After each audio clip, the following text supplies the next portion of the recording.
Crave was conceived as a way to deliver our strong educational mission and our membership's desire for their continued learning. Through the Crave series, our chapter will deliver webinars and virtual meetings to deliver timely and relevant topics that are affecting our industry today.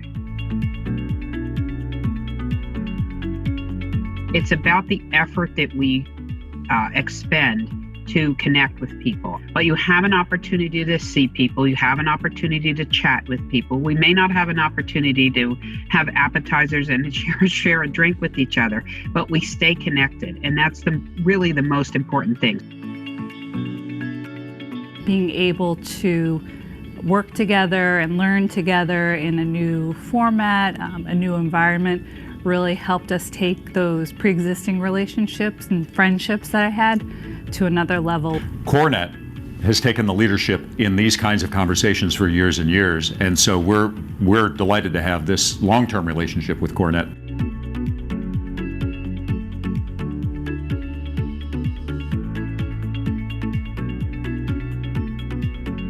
I found the CoreNet to be a great community of dedicated real estate professionals, and what it means to me is it gives me a wider network of people with whom to share ideas, to derive the best learnings, to test and experiment with things that I'm working on.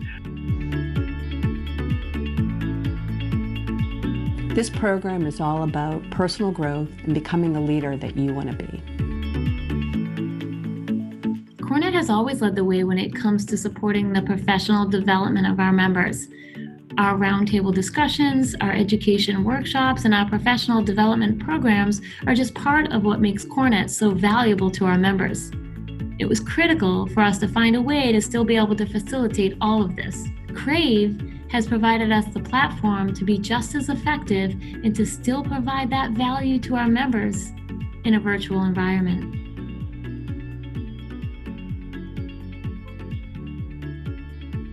CoreNet not only provides a platform for different groups to come together regardless where you come from in terms of organization, but really help each member to feel like they belong in this organization.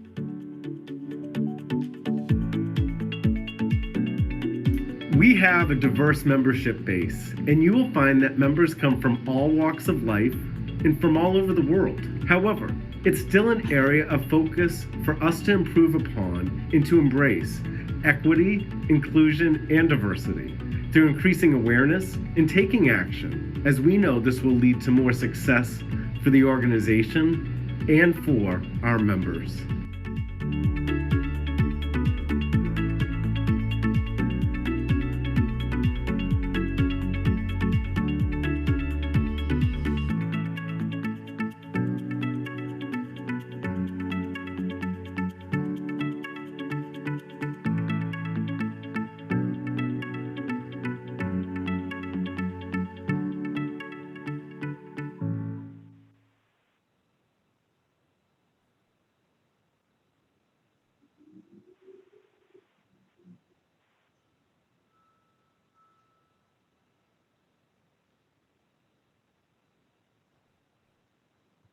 Good afternoon, everyone, and welcome to our latest Crave event, the Digital Toolbox, Creating a Seamless Experience in the Post-Pandemic Work Environment. I'm Denise Piet, a Vice President and Project Executive at STV DPM. I'm also a proud Board of Directors member and a co-chair of our Leadership 2.0 program. I'll be running through some chapter business, and then I will hand off to our moderator, Sarah Ross. So we have some upcoming Crave webinars that I hope you all have signed up for on April 22nd. We have Next Generation, What Do They Actually Want?, which is hosted by our young leaders. And on May 14th, save the date, we will have an upcoming education event. And on May 17th, our CoreNet Eastern Regional Symposium.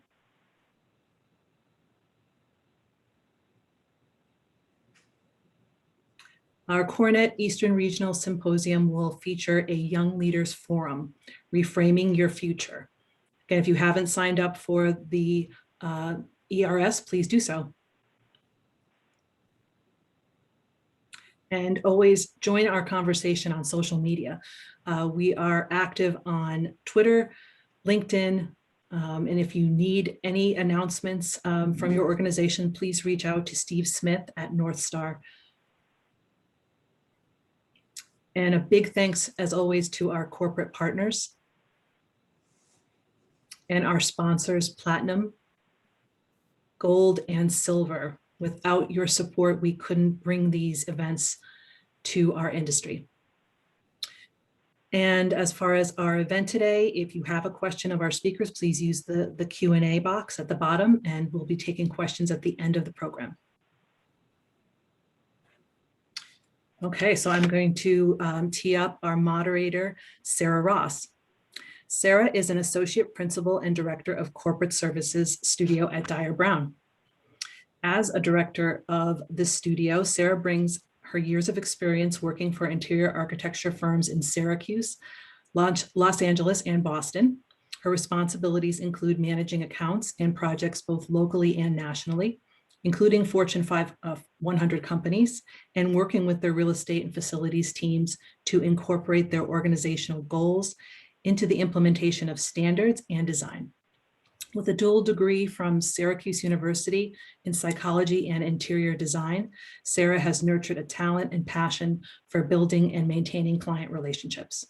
So Sarah, I'm going to hand off this event to you. Thank you, Denise.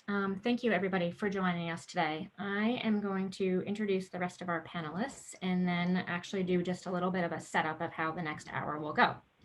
So Brad Mahoney, Director of Sustainable Development at MP Boston. Brad is currently leading these efforts at MP Boston's Winthrop Center, a 1.8 million square foot project that is slated to be the largest passive house office building in the world.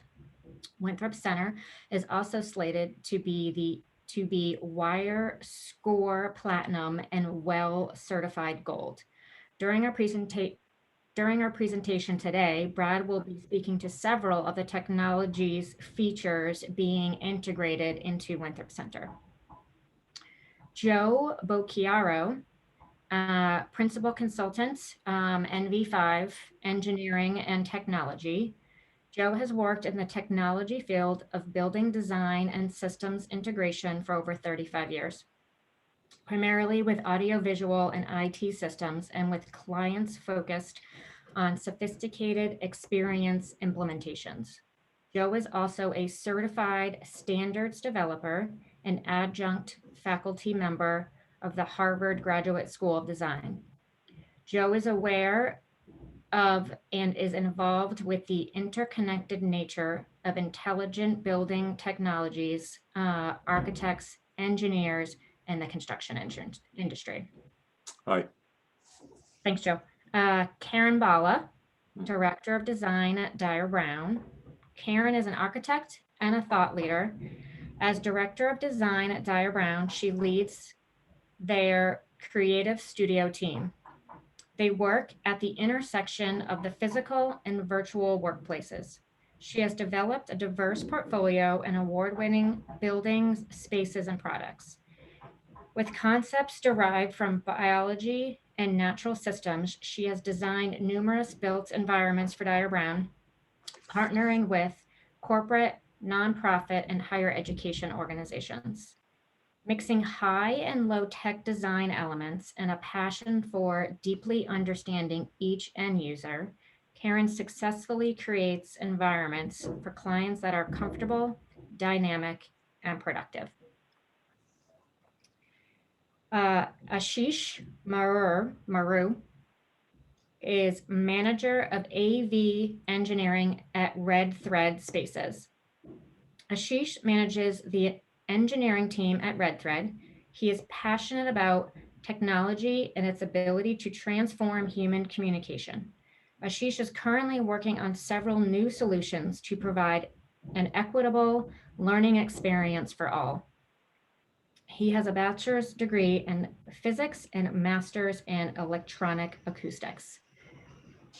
So before we get started, I'm just going to set up, give a little intro to today's discussion. So as our industry continues to redefine the future workplace, we have revealed an even greater need for data-informed design infrastructure, and analytics, coupled with a need for equitable technology offerings. So for today's discussion, the panelists will be walking you through a hypothetical building via a Revit model using Enscape to highlight the digital technologies that employees and visitors may encounter as they experience a day back in the office. These technologies are readily available and also still being developed. They are visible within the space, but also hidden within the buildings and our workplaces. We strive to answer some questions that you may have, such as, what's the level of integration between landlord and tenant digital applications?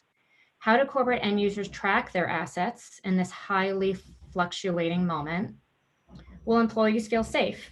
And how does the building inform them of the health and wellness aspects of their working environment? How do these technologies support and bridge the hybrid workforce? So Brad, Joe, and Karen will be focusing on these experiences and technology touch points within a building lobby and the elevator lobby. Karen will also be discussing the technology touch points and experiences within an office work space. And Ashish will be focusing on a technology solution that Red Thread has developed during the pandemic within the higher education world, but he will be discussing how this can apply to the hybrid meeting models within our future office workspaces. So Brad, let's get started. All right.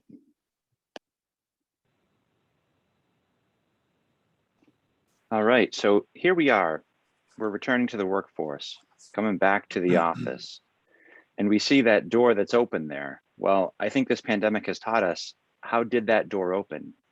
Is that an automatic door? Did I pull it? It looks like there were no levers, right? And Joe and I will talk about this as we interact, kind of as we zoom through this model.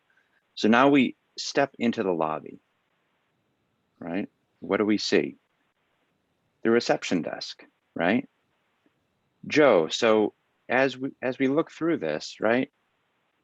The entry into the space, that reception desk, what does that tell you? What do you see there? What makes you think, hey, is that where we're going? Is that where we've been? Well, we certainly have always had reception desks, and I think they'll always be important. What's important to me now is, have I touched anything as I've gone in? And of course, you mentioned that front door. That's a feature a lot of buildings have. So far, so good. But now, am I an employee? Am I a tenant? Or am I a visitor to this building?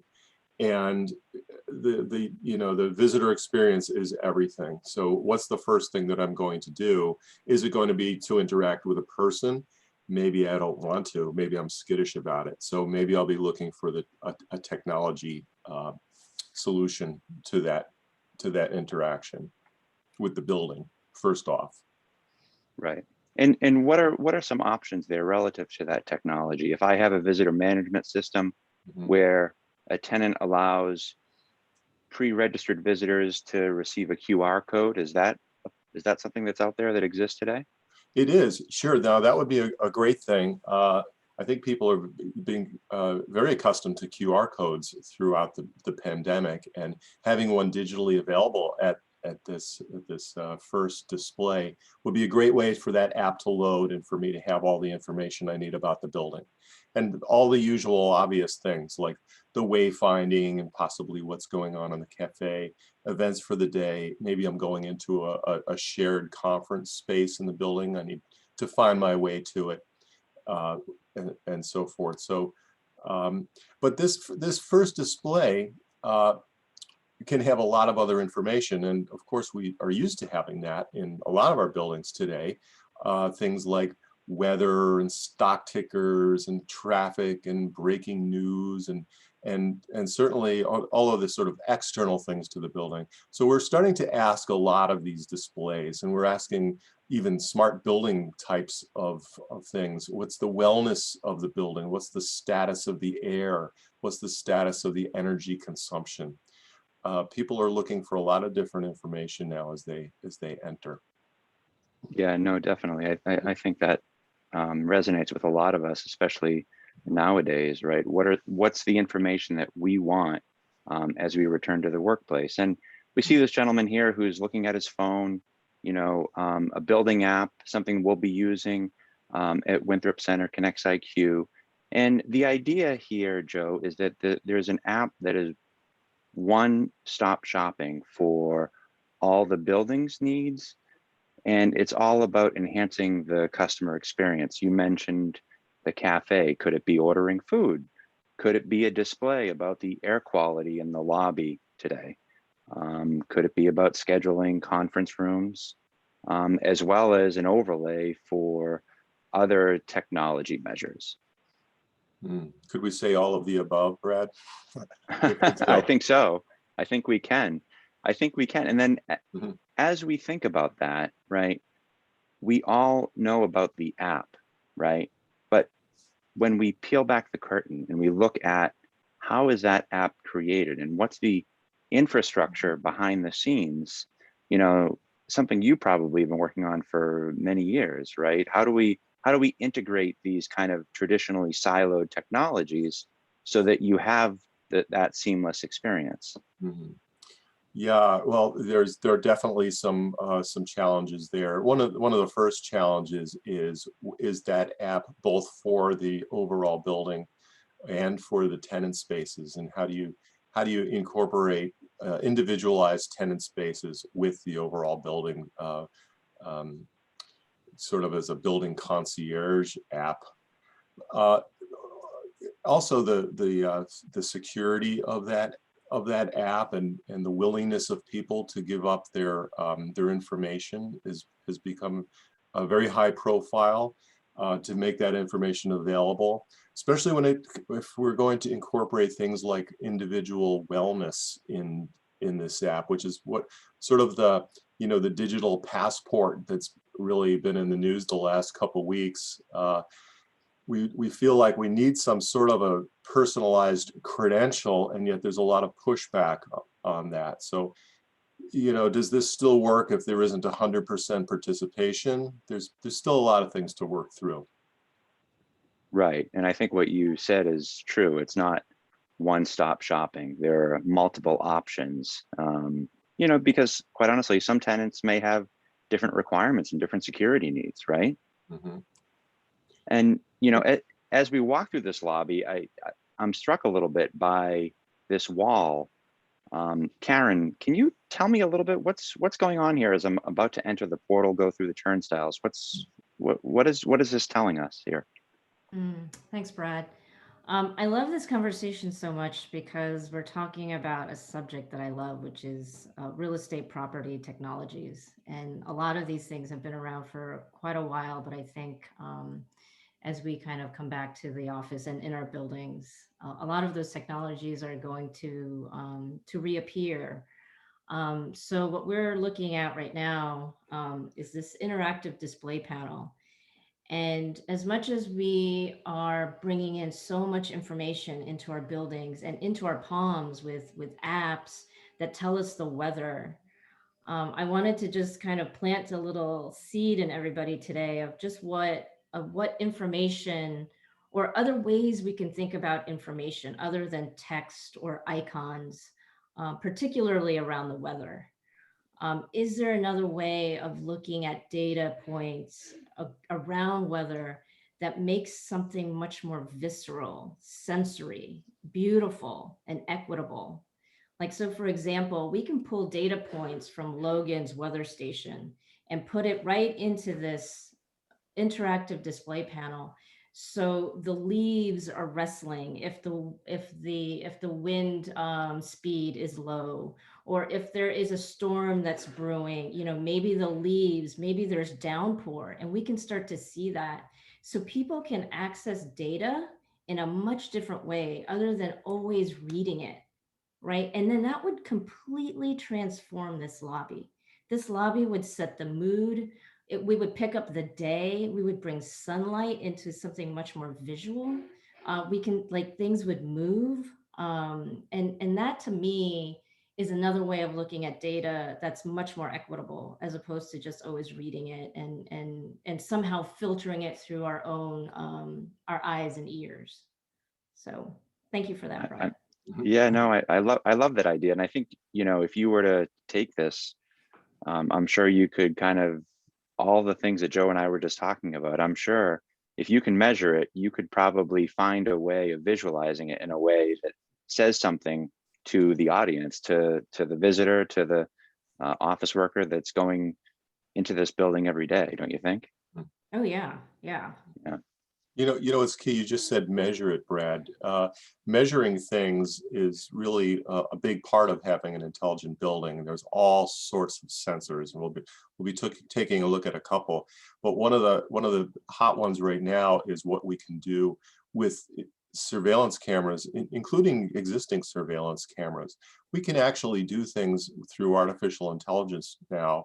Not just the usual security things, which are, of course, paramount to a building like this, but beyond that, things like understanding people's moods, for instance, by their facial expressions. What if we tied that into the wall, Karen, so that there was an interplay between the building and the technology and the people? That's my kind of thing. Well, Joe, to take that a step further, could we also count people with security cameras? Say, like, you know, today's environment, we don't want more than 10 people in a lobby.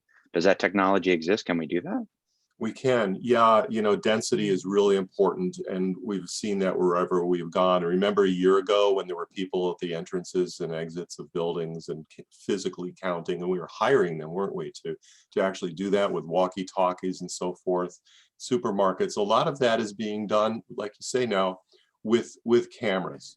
And you know, this conversation really is about the last year and what we've learned. How much of this are we going to have to take with us once everybody's vaccinated? I kind of feel like people are saying we won't get fooled again, and if we put some of this technology in now, if there's ever a problem again. But we're still not over the hump, are we? Especially in commercial buildings, because we're dealing with multinational corporations. We're going to have people from all over the world that we're going to have to understand their health. Right. And I'm sure that there are solutions that we're implementing now in response to the pandemic that can be used in other means, right, in a non-pandemic environment. Well, like you say, the counting, you know, that information of how many people are in a space or in a building is really important for your energy modeling, isn't it? If we can understand how often we need to change the air, and how much fresh air, the anticipating temperature changes as people enter conference rooms. There are a lot of great tie-ins to understanding occupancy. That's for sure. Well, maybe we should take a step further and let's enter into this lobby. The woman that's on her phone right now seems to be activating the turnstiles. It seems to be that perhaps, you know, she has a security credential embedded within her cell phone, and that turnstile is about to open. And you know, Joe, I don't know what you think when you see this. Right, this is an elevator lobby. Perhaps going through that turnstile is a destination dispatch elevator that calls the elevators. Well, if I'm a tenant, right, or even if I'm a registered guest, presumably the system already knows where I'm going and what I have, what I'm validated to actually enter, right, or not. Right. So that's critical. I'm thinking about what Sarah mentioned earlier was like the hidden technologies too. There's a lot going on here. Those turnstiles probably have either RFID sensors and or beacons now. So we need to have devices that communicate with cell phones through Bluetooth low energy near field, so that there can be this interaction with the cell phones. We're finding that we're designing these in as part of the IT systems in buildings all over the place now. Right. And so I'm going to go up to the floor now, right? Do I have to touch that elevator button? That's kind of my number one question. Well, it looks like touch buttons, but it could actually be a gesture sensing panel. You can't really tell what's going on, but a lot of them you don't actually have to touch. You just need to get your finger near it. Okay. Wonderful. Well, should we take a ride? Sure. So much of this has been developed just this year, Brad, especially in the world of physical security and access control and artificial intelligence and facial recognition. All this stuff is really coming on fast. Yeah, it's really accelerated the growth. It's good to see. Okay, so we're going to share in a couple of minutes is a representation that we are thinking about as a future workspace. With vaccinations underway, there is a strong possibility that we're all going to see one another at some capacity in September. And as you all have seen some results from polls of returning to work, and some from your own organizations, that people want flexibility. And the desire for flexibility is going to push our workstations, I think, in two ways. And the first one is our intentions. Our intentions of coming to work and being at work. That is the thing that I think we're going to be wrestling with for the next 5 years, is that user experience. The user experience is going to be the front and center. And that's the thing I think we're going to be unpacking for the next 5 years, is that how is this hybrid situation or this flexibility, this desire for flexibility, how do we accommodate for all of that? For example, if I'm a team member that's coming in to commute in, to work with my teammates, the space that I reserved needs to be ready for us. It needs to be ready. It needs to be ready and allow us to be productive. The food I ordered on my app, whether I'm using my tenant app or we're integrating with Brad's app, if I order food, I want my food to be delivered for my team. So again, it's like this very seamless experience. And if hold on, where did my Zoom go? Sorry, guys. There's my Zoom. And if I book a room, my expectations is that room needs to have all the AV equipment that I need to communicate with my team, especially if we're in a distributed situation. So again, it's our intentions needs to be met by our workspaces. And then the second big thing, and I think we've been talking about it even down in the lobby with Brad and Joe, is this idea of integrated technologies. So in order for my intentions of coming to work and being at work, it needs to be met with, it needs to be managed by integrated technologies. And one example is this display panel that's on right off the elevator lobby. This display panel, I can come in, I can see where my team is located. This is being updated in real time because there's sensors that's populated throughout the entire space. So I can come in, I can look to see where my team is located for the day. Or if I'm a team member and I'm coming into the office because I need some heads down work, I can just look at this panel and see what seat is available to me. And if I go in through the space, we can start to see other examples of this integrated technology. For instance, this 4-pack workstation. Again, this workstation, this is something that we're thinking could be a possibility of a workstation in the future. This allows distributed work to happen and allows hybrid teams. This is, again, looking at a 4-pack workstation. Typically, there would be a panel that would separate all 4 of us. But in this situation, we've looked at the spine, and now it's a table. So that table can now be an immediate conference table. So that collaboration can happen within that workstation as opposed to going to another conference room. And then again, this technology exists, but there's a monitor that could be at the head of that workstation. So you could potentially have coworkers that are in different locations than you, and that would allow all of you to be together and communicate together. And then again, there's some hardware components that are on the work surfaces, so you can visually see if that table is taken or if it's available, depending on the color of light. So again, we're not only seeing information on a display panel, but we're also visually seeing the hardware right on the desks. And if we keep moving through the space, and if we take just a slight left, just so we can see a distance beyond, you can see a cafe beyond.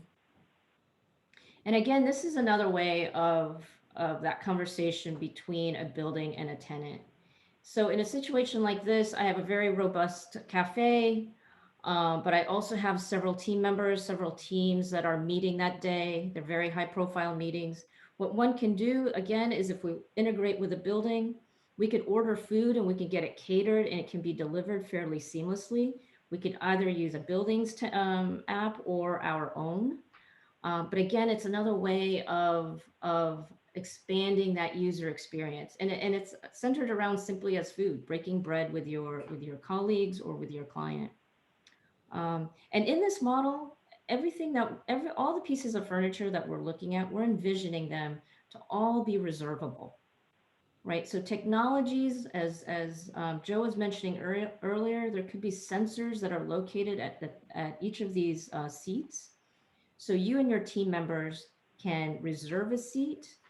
It could alert. Obviously, all of the sensors would be connected to the integrated workplace systems management, which then could alert facilities if a piece of furniture is broken. Facilities would actually know about it.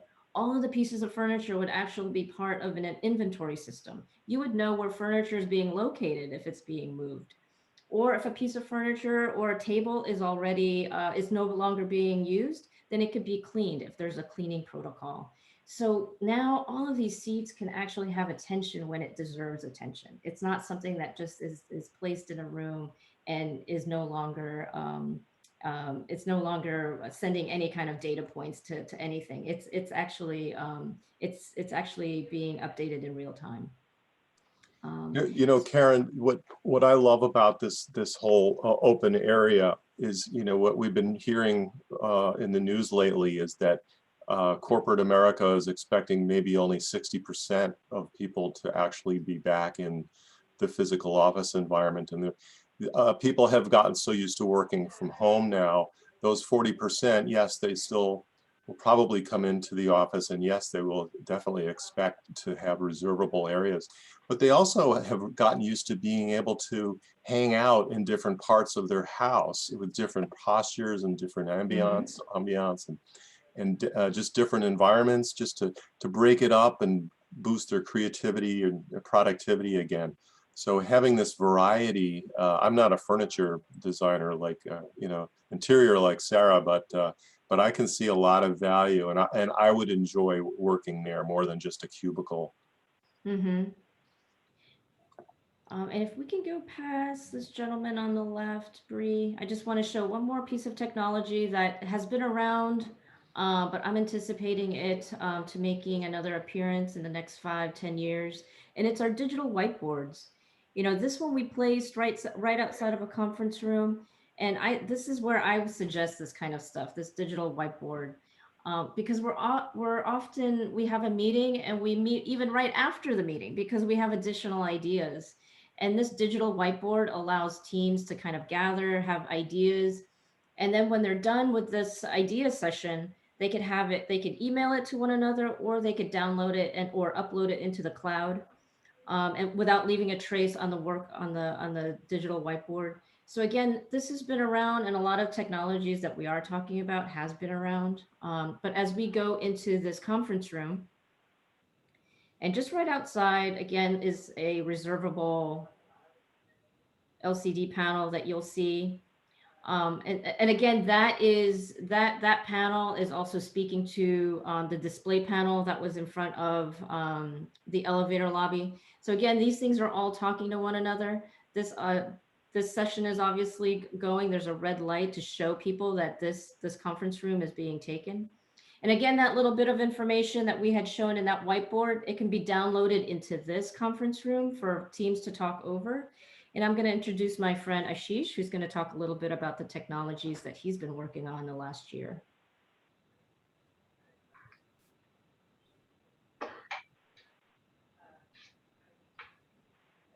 All right, Ashish, you're sharing.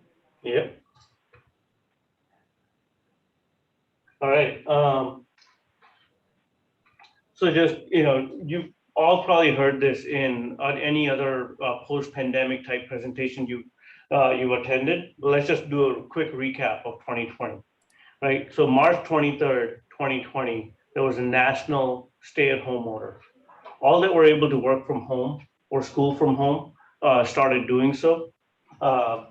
Not having a commute was obviously, it was the number one perk, or not having traffic if you wanted to go somewhere during the day. We quickly rushed to Zoom or other meeting platforms for online meetings, virtual collaboration sessions, etc. Some were productive and they were great experiences. However, there was some meetings, we've all had them, that lacked the connection. We felt like we were clocking a lot of hours and being productive, but there was something missing. The industry coined a term called Zoom fatigue, and which was caused by just excessive amount of close-up eye contact with people on the screen, constantly seeing yourself on the screen, or the reduced mobility. The whole time I was in a Zoom call or any other call, I was sitting in my chair and wasn't really moving around too much, or the cognitive load of multitasking. As soon as I start saying something boring, you're probably going to switch to your email, but then you're paying attention to multiple things at the same time. But hey, the vaccine is over. The vaccine is here and all this is over, right? Forrester research actually says that COVID-19 is going to stay around for another decade. Such pandemics are actually going to become more commonplace, and there'll always be constant tension between surveillance and privacy. For example, vaccine passport, I think Joe mentioned it a little bit earlier. Are you for it or are you against it? So here at Red Thread, we create spaces that provide great experiences for all their participants. So we set off, given the reality, we set off to create the ultimate Zoom room, or a space that would provide a great equitable experience for local participants as well as remote participants. And we actually ended up creating a category of spaces that provided that. We're going to focus on one of them today, which we call the broadcast studio. So the broadcast studio is, you are right now seeing, my PowerPoint, and it provided certain kind of experience for me to present to my PowerPoint, and for me to sort of, for you to see the PowerPoint and then see me in the camera strip down there. However, with the broadcast studio, I could provide a much different experience to you guys, and also create a dynamic sort of experience that we can talk about. So we created the broadcast studio on these 6 fundamental design principles. First one being dynamic drawing. It's much more engaging for you guys to see me draw on the screen, and for me start presenting that way, rather than if I was just presenting pre-canned content. The second one is gaze guidance. So as I really dig deep into my content, I can switch to my camera that's up in the front, and I can still maintain eye contact with you as I maybe start, drawing something on the screen, or, getting deeper into the content. The next one is generative activity. A lot of these solutions actually allow the participants to contribute to the presentation, where you could maybe mark up on the whiteboard as we're presenting, or we could be doing polls where you could be answering questions for, hey, vaccine passports, are you for them or against them, right? This one is really important, visual engagement, to creating an experience that's really visually engaging so that, I'm able to compete with the Netflix, the TikTok, because hey, let's face it, that is a finger touch away on your phone or a click away, right? So if I'm not creating an engaging experience, I'm very quickly likely to lose my audience. Zoom fatigue, we kind of talked about that a little bit, fighting that, and the distant disparity, where, also giving me the ability to pay attention to the remote participants as equally as if they were local participants. So really quickly, this is my view right now. I'm able to see all of the panelists in almost like a lifelike scenario as Karen starts nodding, or as Joe looks like he's paying listening attentively. I'm able to see that, and I'm actually able to feed off of that energy, and I'm able to present as if they were here with me. So here's the room that I'm in right now. This is the presenter in there, right? And I've got my content right next to me versus having it on my monitor that's across from me. So I'm able to interact with the content for you guys. I've got a tablet controller here. So using this tablet controller, I can very quickly change the layouts and allows me to be dynamic. In addition to that, the tablet controller also gives me a quick confidence monitor so I can see exactly what I'm sending to the far end. And then I've got the monitor over here where I can see my participants and connect with them. The camera up here is actually picking me up so that I'm able to maintain eye contact with my participants, or there's a camera on the interactive whiteboard that's also able to pick me up for that view. The last thing I have in my room is an optional control desk. So today, because we're in this live event, I've actually got a person who's supporting me here, one of my engineers, but that's an optional desk. I don't have to have that. I can totally self-produce this presentation from this tablet alone. This is an example of the far end view that I might have. So I might be able to see all my participants in a large window here. And I can also have a view of my chat. So as people are reacting, as somebody's maybe sending emojis or celebrations or just questions, I'm able to respond to those and actually interact with the meeting that way. A few other versions of the broadcast studio that we've created. There's one with the green screen, so I can be immersed in my content instead of having my content next to me on an interactive monitor. And then for the meetings which are more analog or low tech, I can basically just interact with the whiteboard that's behind me. And we've got camera technologies that are able to make the presenter transparent and send the ink that's on the whiteboard as a digital ink so that it's a clean feed to you guys. For corporate training or for hybrid type meetings, we're able to use the same technology to have the remote participants in a large view here, so that the local participant is actually able to connect with the remote participant as they ask questions. I'm able to who's speaking. I'm able to see their facial expressions, etc. As well as the remote participants are able to see the local participants, are able to connect with them, so that I know who's in the room and who am I actually speaking to. The instructor, again, has the Surface Hub or an interactive monitor to have their content right next to them, but then that content is repeated in the back of the room as well as the front of the room for just easier viewing for the instructor as well as the local participants. Another version of using the same technology sort of in a different setting, I've got it in a private office, right? So here's an executive that could be working on their own computer while they're doing individual work. But when they jump into a meeting, they're able to use the same technology, get the participants up there, and they have right on their own computer, they've got their content. And if that computer was actually an interactive monitor, they're able to interact with the content in the way I am right now. The last one we have is what we're calling the pitch room.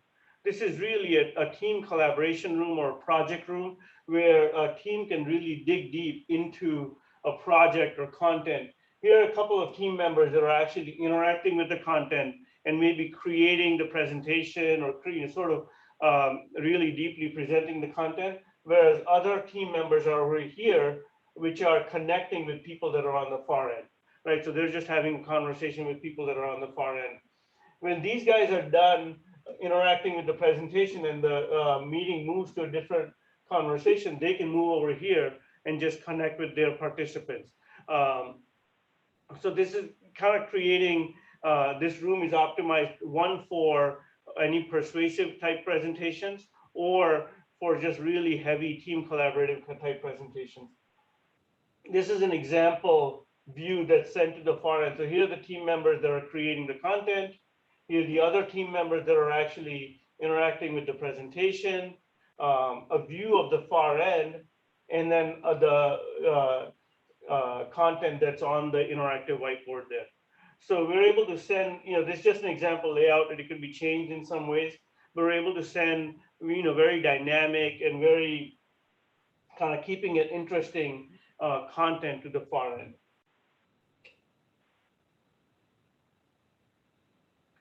Few other examples of spaces that we've kind of created as just equitable spaces for the new reality. We're not really going to dig into all of those today, but they're just there. Lastly, Microsoft says flexible work is here to stay. We all really need to create better and more equitable experiences for no matter where you work from, right? So, and that's what we're trying to accomplish over here. Thank you, Ashish. Yeah. And thank you to Karen and Joe and Brad. As we're going to start the Q&A portion. And so if anyone does have any questions, just feel free to start to put them into the Q&A section of the Zoom. I know that's a newer section, and type those in. I do see a few. So I'm going to start with the few that are in here. Ashish, these first couple are actually for you. So the first question is, this particular audience member noticed that there is another person in the room with you today off to the side. And can you kind of speak to what that person, is that person always needed in this type of setting? And how is that person supporting you basically in the room? So that person, the support desk in some of the models of the broadcast studio, we have it as an optional person that's there. The call needs to be started from that desk. So if I was in a meeting where I didn't have that person available to me, then I would sit at that desk, start the call, and then walk over to where I am. And then I can operate everything that I need from my little tablet that I have here.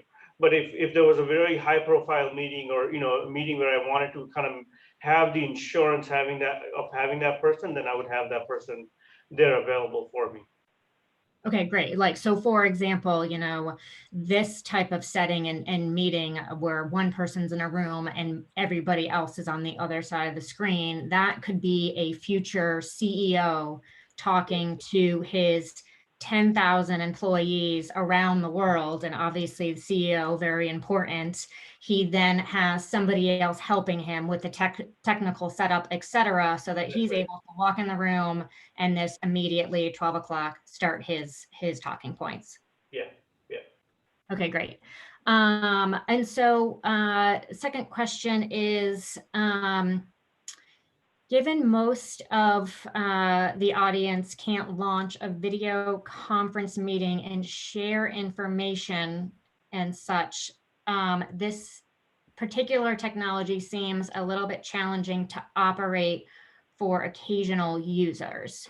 So I guess the question, I guess, do you have a response to that comment? But also I think, as I was saying kind of in the setup, a lot of these technologies were created for a higher education or a classroom setting. So obviously a lot of dollars go into that infrastructure and that use is basically every day. So for the future, of the office environment, how do you see maybe the integration of this? Is it, one conference room? Is it multiple conference rooms? Is it a certain type of end user client? Can you kind of speak to maybe your future crystal ball and how you see this might fit into the future of the office space? Yeah. So you're right that we kind of initially created this with higher ed in mind, but it's really created for any presentation where you either have one to many, where there's one person in the office and then there's many people that are on the remote side, or many to many, where there's many, for example, that the classroom or the training room that we saw, or the pitch room that we saw, where there was several individuals local, as well as there were several individuals remote. Any of those settings would be able to use this kind of a technology. And at the end of the day, we've made it as simple as operating a Teams call, Microsoft Teams call, or as simple as operating a Zoom call. So if you're able to run a Zoom meeting or Microsoft, whichever remote meeting on your own computer, you would be able to operate this studio the same way. In addition to the Zoom or Teams call, it's basically this control panel that I'm interacting with these 7 buttons, and I'm able to operate my whole room with that. Okay, thank you. And the second part of your question, where do we see it? I think any room where we wanted the one to many or many to many meetings would be able to, it would bring that room much closer to that equitable experience, or to bringing that experience closer to having all the participants locally. Okay, great, thank you. Yep. Brad, this next one is for you. So can you had mentioned in the beginning again about Winthrop Center and the Connects IQ app. Can you just speak a little bit more to like what level of interaction would tenants need to, have to, want to, engage in something like that if that were, an application, either they were going into, your building, and or if that was a similar application that was used in, other buildings downtown? Right. So, so this is kind of a new field. There have been a number of apps that are starting to be created in large developments, and so what we're trying to do is kind of create an app that is kind of one-stop shopping. When you go to the elevators, if you're going to use mobile credentials, this is kind of running in the background. Boom, you get in there. Security, same thing. So, kind of from a technology standpoint, that's where we start, and then you start layering on kind of the nice to haves, and the tenant may choose to use it or not, right? Like, I mean, if you think about how often these days are all of us using cash? Not as often, right? We're using technology more and more. So this idea of kind of one-stop shopping, we have conference pods on the 2nd floor, beautiful meeting spaces, 3rd floor collective. If you want to book fitness within that, or if you want to, kind of book out, the Zen room, the Earth room, to kind of get away and disconnect. The idea is that you can, if you want to, use the app to do that. And then secondly, kind of the integration with the tenant space themselves. I'm sure we'll get asked that question. If tenants want to kind of append to the Connects IQ, can they do that? They absolutely can. It's kind of, it's up to the tenant how far they want to take that. Okay, great, thank you. Joe, actually, this question I'm gonna pose to you, but it actually kind of stems from the last thing Brad just said, is, how do companies manage these technologies, or like, what's the first step? So like, if you have not done this before and you're thinking, oh, hey, I'm interested in some of the things that, everyone just talked about, what is the first thing, that a building or a company would have to do to actually implement and manage any of these technologies? How do they go about doing it? Like, what's the first step? Right. So We work a lot with new construction, and these are long processes from design through turnkey. And what has been missing in a lot of the design and construction fields has been this sort of glue technology. I mean, everything Brad just said, there are a lot of things going on there. That app is touching numerous different places, numerous different technologies. It's getting its information, it's measuring from different places. So it loosely falls into what we call an intelligent building or a smart building. And people have absolutely struggled with trying to figure out how do you go about designing that. So we've found at NV5, we find ourselves in a position called the Intelligent Building Technology Project Manager, or the IBTM. And this is a term that's been coined by the industry, by the telecommunications industry primarily, and a lot of other associations. So you mentioned that I've like standards. So these things had to be standardized because there are so many different parts of the industry and professional disciplines that are involved. So people have been involved in this. And so you need a tool for having people be able to communicate what they need to do, and how does that trickle down into the bricks and mortar and the wiring that is inside the bricks and mortar. How does it get into the specifications and the designs and into the bid sets to be constructed. So you work your way back, and you find out that on the architectural and consulting design team, there's nobody doing that. And so that's why this sort of a role is a great place to start, is to have a shepherd for all of this, because otherwise you're going to end up with different technologies in the building that are also, we say they're siloed, right? And that's the way they've always been. You know, the HVAC didn't talk to the lighting, and who was measuring, all of these things. So fortunately, some of these great trends that we've seen, starting with LEED and green globes and now branching off into WELL and FitWell, and now even into some smart building standards like UL Spire.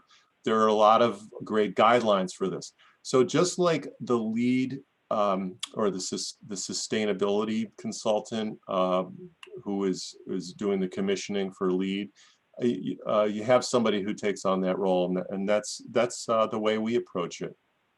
Okay, thank you. So we have time for one more question, Karen.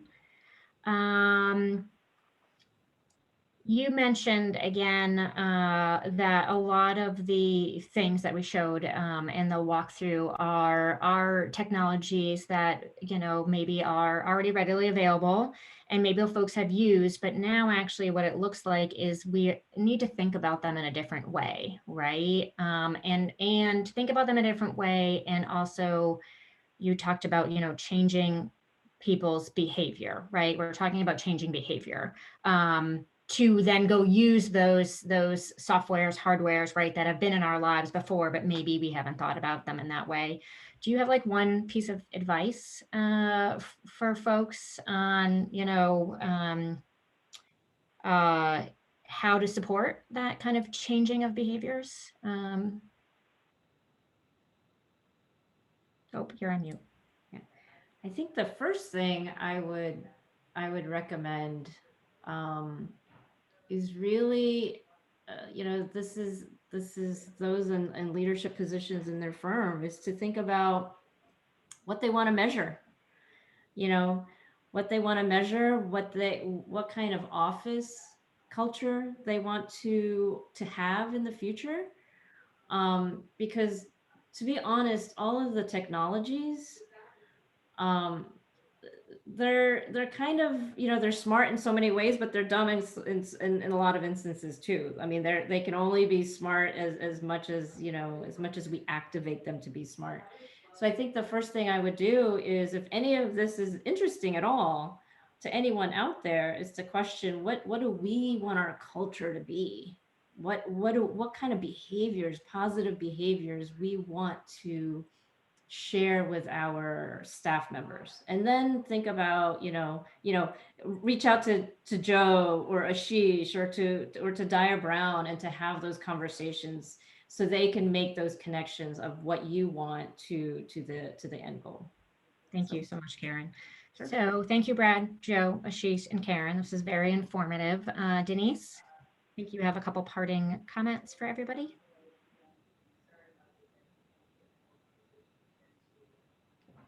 I'm sorry, Sarah, say it again. I didn't hear you. Nope.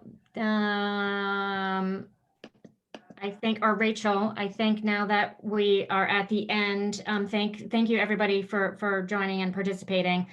There may be a few questions in the chat that we did not get to, so we can send those out afterward. And then Rachel, I think you are about to launch a quick survey. So before everybody leaves, if you can just fill out a quick questionnaire about today's event, we'd greatly appreciate it. And thanks so much for joining us. Have a good day, everybody. Yeah, we're going to end the meeting and you'll get the survey right as we end it. So please make sure to answer. Have a great day. Thank you.